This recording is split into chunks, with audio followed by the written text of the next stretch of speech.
जिंदगी में अक्सर ऐसे मोड़ आते हैं जब हम ये सोचते हैं कि हम हमेशा अच्छा करते हैं, हमारे साथ बुरा होता है। जो हमेशा बुरा करते हैं, दूसरों के बारे में बुरा बोलते हैं, बुरा करते हैं, वो खुश से रहते हैं, मौज करते हैं। तो आज आपको एक कहानी के बारे में बताएंगे जो बताएगी आपको कि अच्छा होना ही ईश्वर के द्वारा दिया दुनिया का सबसे बड़ा उपहार है। मिस्टर कोएत्स कई वर्षों से एक बहुत ही कठिन प्रश्न के प्रति आसक्त थे। वो शिकागो के ट्रिब्यून में कॉलम लिखते थे और पिछले 10 सालों में उन्होंने बच्चों के 1000 प्रश्न मिलते थे, जिनमें से लगातार एक ही प्रश्न बच्चे अक्सर पूछते थे कि भगवान अच्छे लोगों को पुरस्कार नहीं देते, लेकिन बुरे लोगों को दंडित भी नहीं करते। जब भी उन्हें इस प्रश्न का सामना करना पड़ता था तो हमेशा एक भारीपन सा महसूस करते थे, क्योंकि उन्हें सच में नहीं पता था कि इन सवालों का उन बच्चों को क्या जवाब दो। इन पत्रों में उन्हें एक पत्र बड़ा अच्छे से याद था कि एक बच्ची थी जिसका नाम था मैरी, जिसने 1963 में शिकागो ट्रिब्यून को एक पत्र लिखा था। पत्र में उसने बताया कि वो अपनी माँ को मेज पर कुकीज रखने, दूसरे कामों में मदद करती है। उसे समझ में नहीं आता कि अच्छा बच्चा होने पर भी उसकी सिर्फ तो तारीफ की जाती है, लेकिन जो उसका भाई है डेविड, जो कुछ भी नहीं करता और बहुत शरारती था, उसे मारता भी था, उसे उपहार स्वरूप कुकीज मिल भी जाती थी। इसलिए वो मिस्टर कोएत्स से पूछना चाहती थी कि भगवान ऐसा क्यों करते हैं। अब उनको ये समझ नहीं आता कि वो इस प्रश्न का जवाब कैसे दें। ये सोचते सोचते ये विचार जो था काफी दिन तक उनके मन में चलता रहा।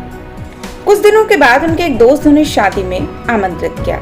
उस शादी में जब वो गए तो वहां उन्हें इस प्रश्न का ऐसा जवाब मिला कि वो इस शादी के अवसर के लिए जीवन भर उस व्यक्ति के आभारी रहे। शादी के दौरान पुजारी द्वारा विधि समाप्त करने पर जब दूल्हा दुल्हन को एक दूसरे को अंगूठी पहनाने के लिए कहा गया, तब दोनों ने एक दूसरे में इतना खोए थे कि उन्होंने एक दूसरे को दाहिने हाथ में अंगूठी पहनाने की गलती कर दी। अब जब पादरी ने ये देखा तो मुस्कुराते हुए बड़े हल्के फुल्के अंदाज में याद दिलाया कि दाहिना हाथ तो पहले से ही सही है, मुझे लगता है आपको बाएं हाथ को सजाने के लिए इसका इस्तेमाल करना चाहिए। अब इस बात का मिस्टर कोएत्स पर इतना अधिक प्रभाव पड़ा कि उन्हें उस प्रश्न का जवाब देने का उत्तर समझ में आ गया। उनको इसके लिए भीतर से प्रेरणा मिल गई। उन्हें समझ आया कि एक सही व्यक्ति और एक अच्छे व्यक्ति को बाहरी उपहारों की कोई जरूरत नहीं होती है, क्योंकि उसका अपना जीवन ही उसकी इस दुनिया के लिए सबसे बड़ा उपहार है। तब मिस्टर कोएत्स इस निर्णय पे पहुंचे कि एक अच्छा व्यक्ति होना ही उस व्यक्ति को ईश्वर के द्वारा दिया गया सबसे बड़ा उपहार है। इस प्रेरणा के अनुभव से वो बहुत खुश हुए। उन्होंने वो पत्र उस बच्ची मैरी को लिखा और जवाब में लिखा कि एक अच्छा बच्चा होना ही आपके लिए भगवान का सबसे बड़ा पुरस्कार है।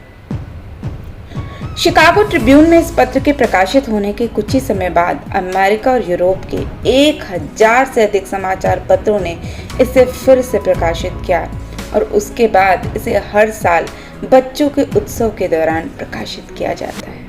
तो याद रखें दोस्तों कि एक अच्छा इंसान होना जो आगे बढ़ने के लिए दूसरे के सहारे पर निर्भर नहीं है, वास्तव में वही कुदरत का दिया गया सबसे अमूल्य उपहार है। आप जैसे हैं वैसे ही परिपूर्ण हैं। प्रोत्साहन के लिए आपको हस्तक्षेप की आवश्यकता नहीं है और ये वास्तव में दुखी होने की नहीं वरन गर्व करने की बात है। तो किसी को भी प्रभावित करे बिना बस जो आप हैं वैसे ही बने रहें, स्वाभाविक, सच्चे और अच्छे, और आपके काम खुद ब खुद होते चले जाएंगे।